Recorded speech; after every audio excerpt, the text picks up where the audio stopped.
سعودی سربراہی میں قائم اتحاد کا یمن کی بندرگاہ مکلا پر حملہ، بحری جہازوں، ہتھیاروں اور کامبیٹ گاڑیوں کو نشانہ بنایا گیا۔ بندرگاہ مکلا کو بیرونی فوجی امداد حاصل۔ سعودی فوجی اتحاد نے محدود فضائی کارروائی کی۔ نائب وزیر اعظم اسحاق ڈار کا سعودی وزیر خارجہ شہزادہ فیصل بن فرحان سے ٹیلی فونک رابطہ۔ علاقائی صورتحال پر تبادلہ خیال۔ پاک سعودی دو طرفہ تعلقات میں مثبت پیش رفت پر اظہار اطمینان۔ دو طرفہ تعلقات کو مضبوط بنانے کی خواہش کا اعادہ۔ یمن نے متحدہ عرب امارات سے دفاعی معاہدہ منسوخ کر دیا۔ اماراتی افواج کو 24 گھنٹے کے اندر ملک چھوڑنے کا الٹیمیٹم۔ یمن کی تمام بندرگاہوں، زمینی و بحری راستوں پر 72 گھنٹے کے لیے ناکہ بندی نافذ۔ سعودی وزارت خارجہ نے یمن میں علیحدگی پسند گروہوں کی حمایت ملکی سلامتی کے لیے خطرہ قرار دے دی۔ سعودی عرب کا بھی یمن سے 24 گھنٹے میں UAE کی فوجیں نکالنے کا مطالبہ۔ UAE نے سعودی عرب اور یمن کی جانب سے لگائے گئے الزامات کو مسترد کر دیا۔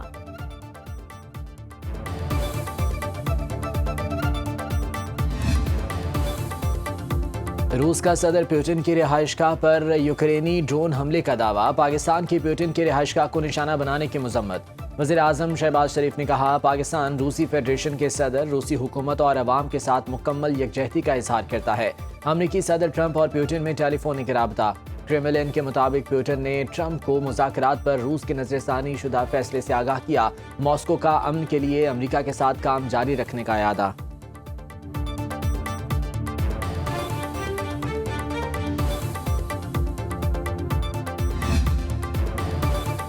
اسرائیل فلسطینیوں کو دربدر کر کے صومالی لینڈ بھیجنا چاہتا ہے۔ پاکستان صومالی لینڈ کو آزاد ملک تسلیم کرنے کے اسرائیلی اقدام کو مسترد کرتا ہے۔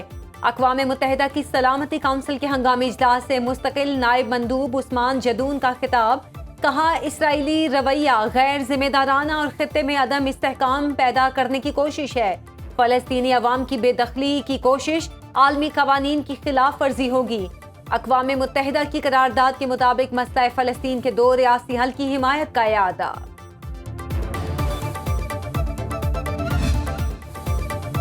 بنگلہ دیش کا سابق وزیر اعظم خالدہ ضیاء کی رحلت پر 3 روزہ سوگ کا اعلان۔ 80 سالہ خالدہ ضیاء جگر کے عارضے سمیت کئی امراض میں مبتلا تھیں۔ 1991 سے 1996 تک بنگلہ دیش کی پہلی خاتون وزیر اعظم رہیں۔ 2001 میں دوبارہ وزیر اعظم منتخب ہوئیں۔ 2018 میں 5 برس کے لیے جیل بھی کاٹنا پڑی۔ خالدہ ضیاء کے بیٹے اور بنگلہ دیش نیشنل پارٹی کے عبوری چیئرمین طارق رحمان چند روز قبل 17 سالہ جلا وطنی ختم کر کے وطن واپس پہنچے۔ صدر مملکت آصف زرداری، وزیر اعظم شہباز شریف اور نائب وزیر اعظم اسحاق ڈار کا خالدہ ضیاء کے انتقال پر اظہار تعزیت۔ N130 لاہور سے نواز شریف کی کامیابی کا نوٹیفیکیشن درست قرار۔ یاسمین راشد کی نواز شریف کی کامیابی کے خلاف الیکشن پیٹیشن۔ الیکشن ٹرائبونل نے ڈاکٹر یاسمین راشد کی پیٹیشن خارج کر دی۔ PTI رہنما نے صدر نون لیگ کی کامیابی کے نوٹیفیکیشن کو چیلنج کیا تھا۔ سابق جج رانا زاہد محمود پر مشتمل الیکشن ٹرائبونل نے فیصلہ دیا۔ ٹرائبونل نے درخواست تاخیر سے دائر کرنے کا اعتراف عائد کیا۔ یاسمین راشد کا الیکشن ٹرائبونل کا فیصلہ چیلنج کرنے کا اعلان۔ اسپیکر ملک احمد خان کی پنجاب اسمبلی میں ہلڑ بازی میں ملوث افراد کے خلاف کارروائی کی تجویز۔ وزیر اعلیٰ خیبر پختونخوا کی آمد پر ہنگامہ رائے کے حوالے سے انکوائری رپورٹ جاری، جس کے مطابق اپوزیشن کی جانب سے دی گئی نامکمل فہرست کی وجہ سے شناخت میں مشکل ہوئی۔ لسٹ میں تصاویر، شناختی کارڈ، گاڑیوں کے نمبر سمیت کچھ بھی درج نہیں تھا۔ سزا یافتہ حیدر مجید کا نام بھی شامل تھا۔ متی اللہ برکی نامی شخص نے اسمبلی میں داخل ہونے کی کوشش کی۔ صوبائی وزیر مینا خان نے متی اللہ کے ممبر نہ ہونے کی تصدیق کی۔ مذکورہ شخص کو باہر جانے کا کہا، جس پر سیکیورٹی کے ساتھ ہاتھا پائی ہوئی۔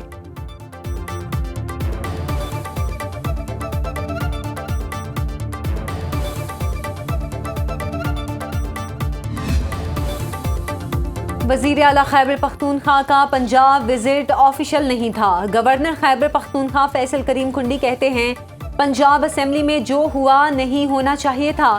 سیاست میں اتنی نفرتیں نہیں پھیلانی چاہیے۔ افغانستان کی سرزمین پاکستان کے خلاف استعمال ہو رہی ہے۔ اب کوئی پاکستان میں غیر قانونی نہیں رہے گا۔